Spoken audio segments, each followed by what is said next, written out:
Hello বন্ধুরা, কেমন আছো তোমরা সবাই? আশা করি অনেক অনেক ভালোই আছো। আর তোমাদের ভালোবাসায় আমিও অনেক ভালো আছি, কারণ তোমরা আমাকে যে পরিমাণে ভালোবাসা দিয়েছো এবং সাপোর্ট দিয়েছো তা আমি কোনোদিন ভুলতে পারবো না। তাই তোমাদেরকে মজা দেওয়ার জন্য আবারও একটি নতুন গল্প নিয়ে হাজির হলাম। গল্পটি শোনার মতো, আশা করি তোমাদের দাঁড়িয়ে যাবে এবং তোমরা হাতের কাজ করতে সবাই হেডফোন নিয়ে বসে যাও। যদি আমার গল্প শুনে মজা পাও তাহলে অবশ্যই আমার চ্যানেলটি সাবস্ক্রাইব করবে।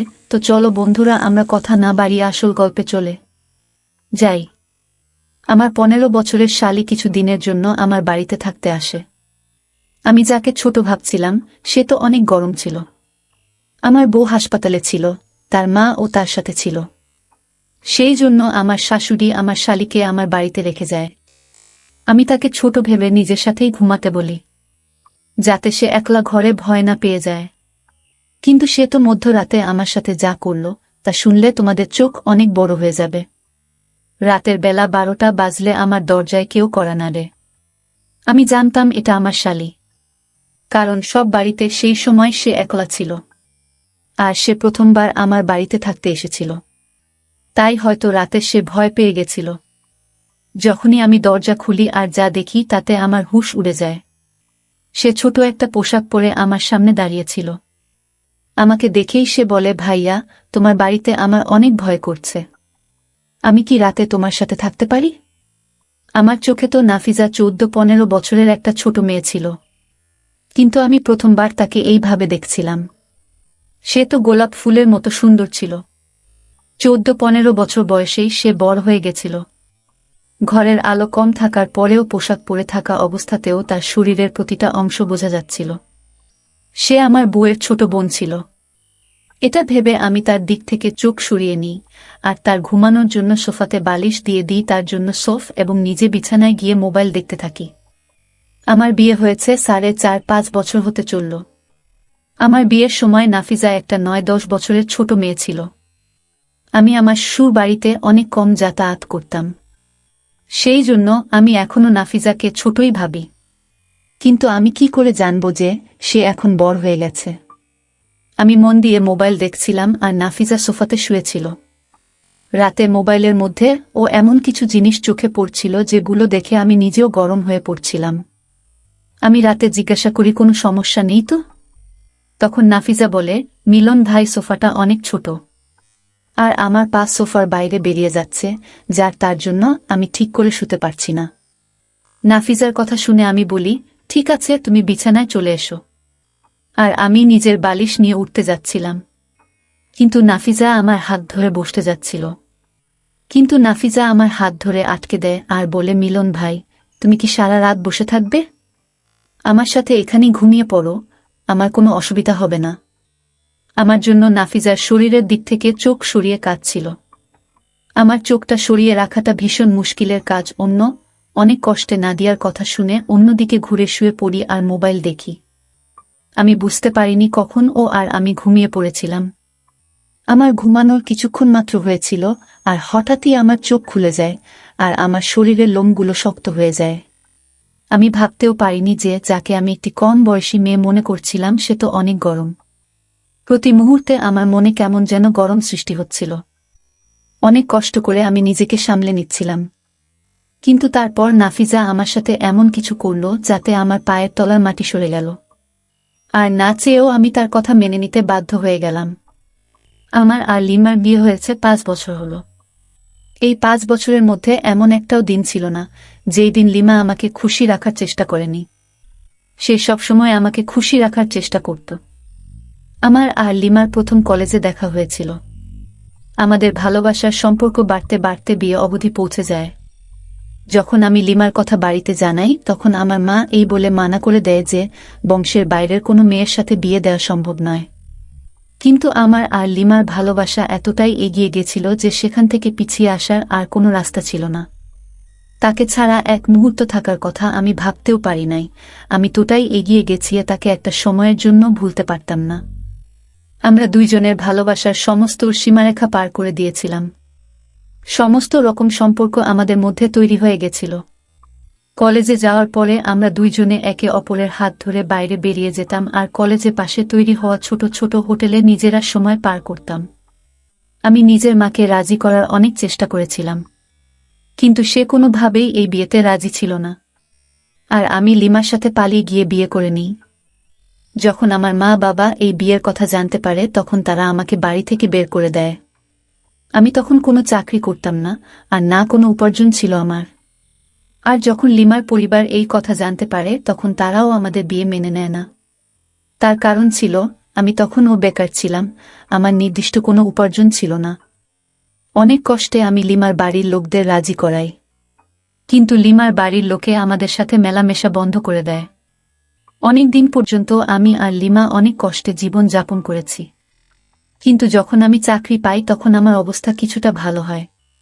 তখন লিমা নিজের বাড়ির লোকেদের সাথে মেলামেশা শুরু করে, কিন্তু আমি তাদের একদম পছন্দ করতাম না। কারণ যখন খারাপ সময় ছিল তখন তারা আমার কথা ভাবেনি, আমাকে আপন করে নেয়নি। সেই জন্য আমি লিমার বাড়িতে খুব একটা যেতাম না, হয়তো বছরে একবার বা দুইবার যেতাম। সেই জন্য আমি লিমার বোন নাফিজাকে ভালোভাবে কখনো দেখিনি, আর তার সাথে খুব একটা কথা হতো না। সেই জন্য বুঝতে পারিনি এখন সে 14-15 বছরের সুন্দরী মেয়ে হয়ে গেছিল। আল্লাহ আমাকে অনেক দিন ভালো সময় থেকে দূরে রেখেছিল, অনেক চিকিৎসা থেকে দূরে রেখেছিল আমাকে। এখন আমার ভালোবাসার মানুষ লিমা এখন সন্তানের মা হতে চলেছে। আমার পরিবারে তো কেউ ছিল না, সেই জন্য বাধ্য হয়ে লিমার মাকে ডাকতে হয়েছিল। যখন আমরা লিমাকে নিয়ে হাসপাতালে গেলাম তখন তারা বলল যে 2 দিন তাকে হাসপাতালে থাকতে হবে। গর্ভবতী থাকাকালীন সময় সে অনেক দুর্বল হয়ে গেছিল, সেই জন্য তার কাজটা একটু কঠিন ছিল। লিমার বাবা কোনো কাজে শহরের বাইরে গেছিল, সেই জন্য লিমার মা তার বোনকে আমাদের বাড়িতে রেখেছিল, কারণ সে তাকে একলা ছাড়তে চাইছিল না। আমি অনেক দিন পরে লিমার বোন নাফিজাকে দেখছি, আর আমি তাকে দেখে অবাক হয়ে যাই। আমি তো লিমার সৌন্দর্যের জন্য পাগল ছিলাম, কিন্তু তার ছোট বোন তো তার থেকে অনেক বেশি সুন্দরী ছিল। নাফিজাকে দেখে আমি লিমাকে ভুলে গেছিলাম। লিমা না থাকা কালীন অবস্থায় নাফিজা ঘরের সব কাজ অনেক ভালোভাবে করত, আর এমনটা মনেই হতো না যে লিমা বাড়িতে নেই। সে সারা বাড়ি পরিষ্কার করে ঘুমানোর ব্যবস্থা করছিল। তখন আমি ও নিজের ঘরে চলে গেলাম, কিন্তু কিছুক্ষণ পরে যখন দরজায় কড়া নাড়ার আওয়াজ শুনতে পেলাম তখন আমি বুঝে গেছিলাম যে নাফিজা এসেছে, হয়তো তার কোনো জিনিসের প্রয়োজন।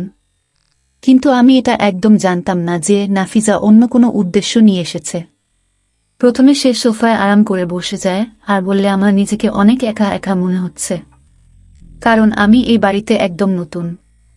সেই জন্য আমি ভাবলাম যে আপনার ঘরে গিয়ে রাতে থাকব। আমি নাফিজাকে বললাম, যা করেছ ভালো করেছ, তুমি এখানে চলে এসে ভালোই করেছ। এটাকে তুমি নিজের বাড়ি মনে করতে পারো, তুমি এখানে নিজের মতো করে থাকতে পারো। কিন্তু নাফিজাকে এইভাবে পোশাকটি পরতে দেখে আমার চোখ বারবার তার শরীরের দিকে চলে যাচ্ছিল। সে আমার চোখের দিকে তাকিয়ে অনেক শান্তভাবে কথা বলছিল। সে অনেক আস্তে আস্তে আমাকে বলছিল যে সে যখন আমাকে প্রথমবার দেখে তখনই আমাকে তার পছন্দ হয়ে যায়। তখন সে মাত্র 9 বছরের ছিল। সে বলছিল যে আমাকে দেখে তার দিদির পছন্দের প্রশংসা করতে ইচ্ছা করছিল, আর সে অনেক খুশি ছিল এই ভেবে যে তার দিদির ভাগ্য অনেক ভালো। নাফিজা বলতে থাকে সেই দিনের পর থেকে সে আমাকে পছন্দ করতে শুরু করে, আর সে প্রার্থনা করত যে তার জীবনে আসা মানুষটাও যেন আমার মতো হয়। নাফিজা আমার সাথে কথা বলতে বলতে নিজের পোশাকটির ফিতার সাথে খেলতে শুরু করে। সে বলছিল আমার সুন্দর চোখ তার সব সময় মনে করত। সে বলে সে অনেকবার আমার জন্য তার বাবার সাথে ঝগড়াও করেছে, কারণ সে চাইত তার বাবা যাতে আমাকে ক্ষমা করে দেয়, তাকে আপন করে নেয়, কারণ সে আমাকে দ্বিতীয়বার দেখার জন্য পাগল ছিল। আমার সাথে কথা বলতে বলতে সে সোফায় শুয়ে পড়ে, আর আমি অনেক কষ্টে তার দিক থেকে চোখ সরিয়ে মোবাইল দেখতে থাকি। ঘরের পরিবেশ হঠাৎই অনেক বেশি গরম হয়ে যায়। নাফিজা অনেক গরম ছিল, যে আমাকে ভিতর থেকে অনেক গরম করছিল। আমি তো তাকে একটা ছোট মেয়ে ভেবেছিলাম, কিন্তু তার শরীর তো যে কাউকে পাগল করে দেবে। আমার চোখ কিছুক্ষণ পর পরই নাফিজার দিকে চলে যাচ্ছিল। যখন তাকে আমি একটু অস্থির দেখি তখন তাকে জিজ্ঞাসা করি, কি হয়েছে নাফিজা? সে বলে এই সোফাটা অনেক ছোট, তাই আমি এখানে ঠিক করে শুতে পারছি না। এই কথা শুনে আমি তাকে বলি যে তুমি বিছানায় চলে আসতে পারো, আর সোফায় আমি শুয়ে পড়ছি। সে যখন বিছানার দিকে আসতে থাকে বিছানার দিকে আমি বিছানা থেকে উঠে যাই। নাফিজা তখনই আমার হাত ধরে নেয় আর বলে, মিলন ভাই, তোমার চিন্তিত হওয়ার কোনো কারণ নেই, এটা তো তোমার ঘর। আমি বিছানার একদিকে শুয়ে পড়ছি আর অন্যদিকে আপনি শুয়ে পড়ুন। নাফিজার এই কথা শুনে আমি অবাক হয়ে যাই, কিন্তু আমিও আরাম করতে চাইতাম। সারা দিন লিমার জন্য আমি হাসপাতালে অনেক দৌড়াদৌড়ি করেছি, সেই জন্য আমি বিছানার একদিকে শুয়ে পড়লাম আর নিজের মোবাইল দেখতে থাকি। নাফিজা থাকার জন্য গরম সামলে রাখা আমার জন্য ভীষণ মুশকিল হয়ে দাঁড়িয়েছিল। মোবাইল দেখতে দেখতে কখন ঘুমিয়ে পড়েছিলাম বুঝতেই পারিনি আমি। ততক্ষণ আমি আমার চোখ খুলি তখন মনে হয় কেউ আমার শরীরের উপরে হাত রেখে আছে। যখন আমার হুঁশ আসে তখন আমি বুঝতে পারি যে নাফিজা আমার অনেক কাছে শুয়ে আছে আর তার হাত আমার শরীরের উপর আছে। আমার মনের মধ্যে ঝড় উঠে গেল। নাফিজা জেনে বুঝে আমার গরমকে বাড়িয়ে দিচ্ছিল। সে তার কথায় আগেই বলেছিল যে সে আমাকে পছন্দ করে আর রাতের অন্ধকারে সে এইভাবে আমার এত কাছে। এটা দেখে এটা তো প্রমাণিত ছিল যে তার মনে আমার জন্য অনেক কিছু আছে। আমি একটা ছেলে, অনেক চেষ্টা করার পরে ও নাফিজার কাছে যাওয়া থেকে নিজেকে আটকাতে পারিনি আর আমিও তার কাছে চলে যাই। এমন মনে হলো নাফিজা যেন এর জন্যই অপেক্ষা করছিল। নাফিজা যখনই বুঝতে পারে যে আমি তার জন্য অনেক গরম, আমার যখন সমস্ত রকম সম্পর্ক তৈরি হয়ে যায়, দুইজনেরই চাহিদা যখন পূর্ণ হয়ে যায়, তখন নাফিজা নিজের ফোনে আমার কয়েকটা ছবি তোলে। যখন নাফিজা আমার অনেক কাছাকাছি ছিল, আমরা পোশাক ছাড়াই ছিলাম। আমি নাফিজাকে বলি, এই রকমভাবে ফোনে ছবি তোলা উচিত নয়। কিন্তু তখন নাফিজা বলে, যখন আমি তার সাথে থাকব না তখন সে এই ছবিগুলো দেখে নিজেকে সান্ত্বনা দেব। আমি তার এক একটা সৌন্দর্যে পাগল হয়ে গেছিলাম। তার সব সৌন্দর্য আমাকে দিয়ে দিয়েছিল। তার নরম গোলাপের মতো শরীর আমাকে পাগল করে দিয়েছিল। আর আমি এটাও ভুলে গেছিলাম যে আমার বউ হাসপাতালে আছে আর সে যে কোনো আছে, সে আমার সন্তানের জন্ম দিতে পারে।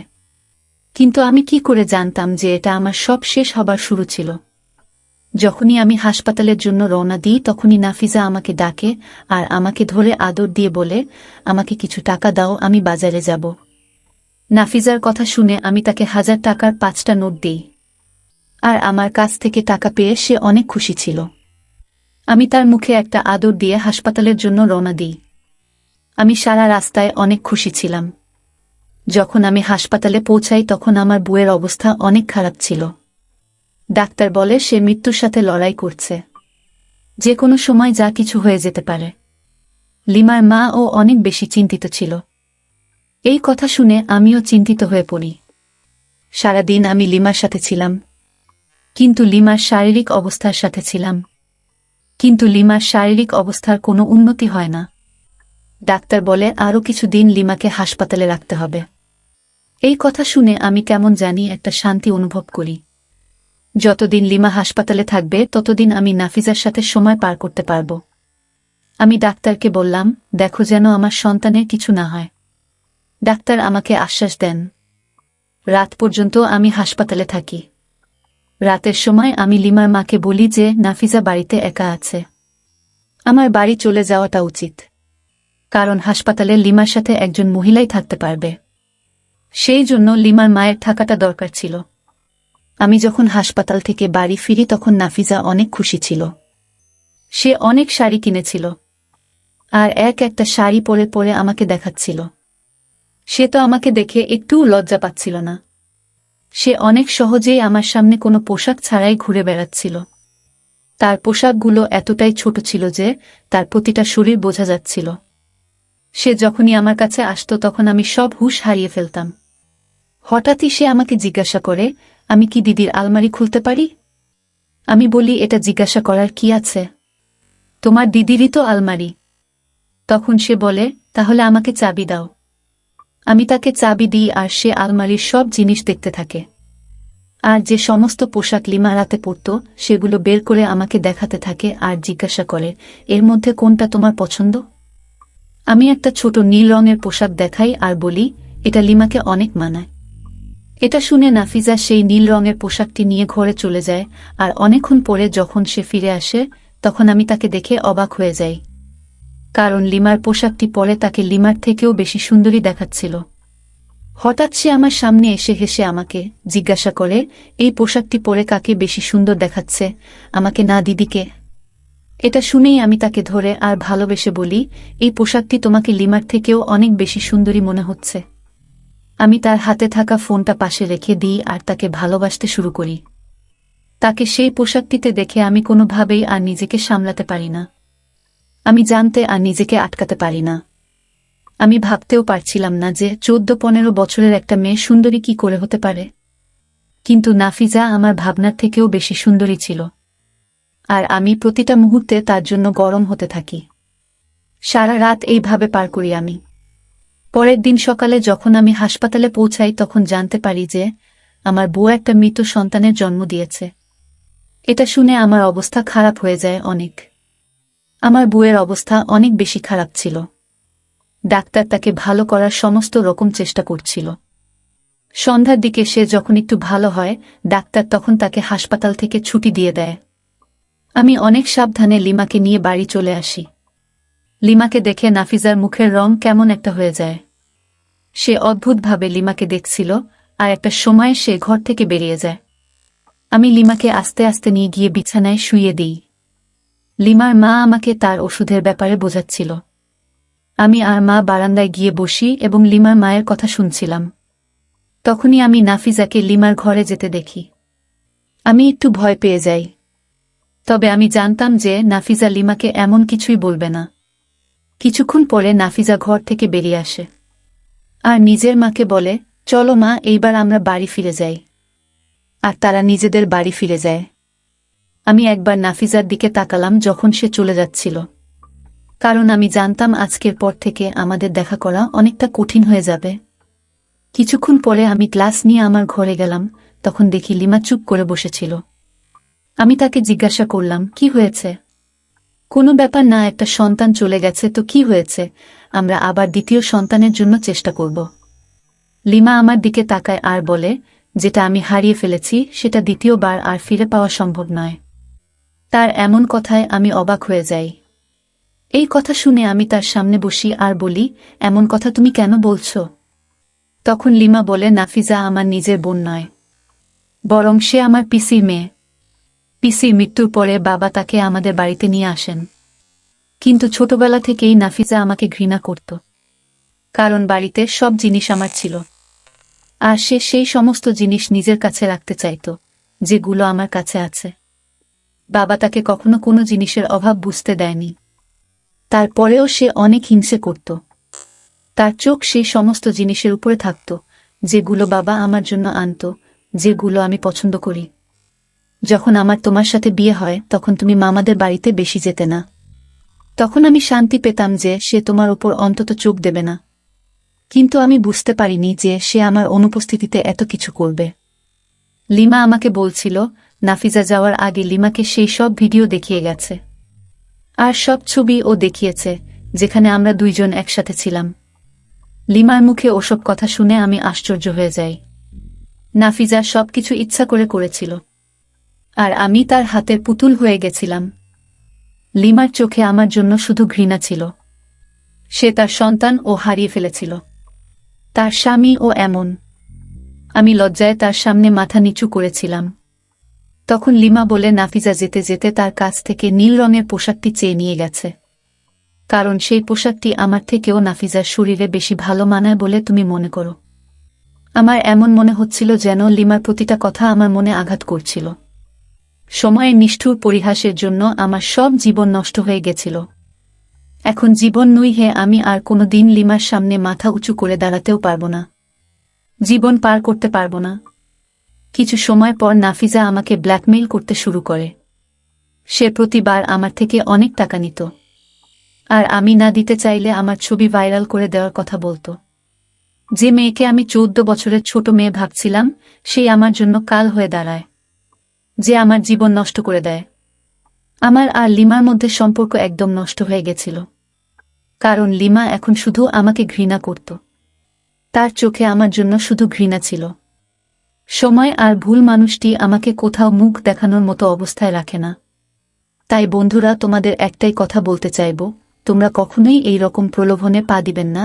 সময়ের সুখের জন্য নিজেদের জীবন নষ্ট করো না। বন্ধুরা, আজকের ভিডিওটা এখানেই শেষ করলাম। অনেক কষ্ট করে ভিডিওটি আপনাদের জন্য বানিয়েছি।